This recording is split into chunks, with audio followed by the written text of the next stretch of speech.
Hey, mga ka-vlogs, time to go home na. Right? Thank you so much po sa aking kaibigan kay bro sa pagbigay ng chance na makaano tayo dito, visit sa lugar niya. So mga ka-vlogs, tama na yon. Para kay Busta Idol yon. Yung kaibigan po natin na umaakit ng mga matataas na lugar.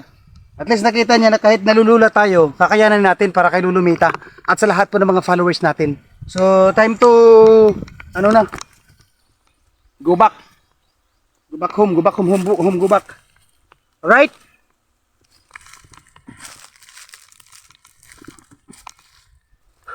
Balik na tayo. Masakit yung ano ko siko ko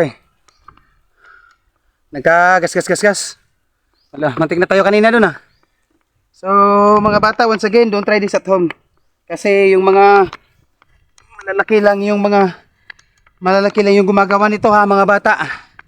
Yung mga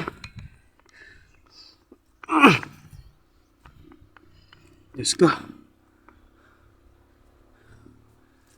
Grabe. Siguro di ko na mauulit yung mga ka-vlogs. Pag nawala na siguro yung phobia natin. Ano ko?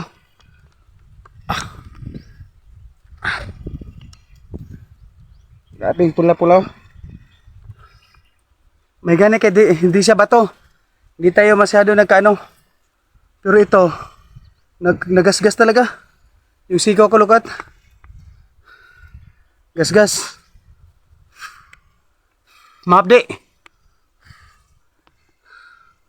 Grabe.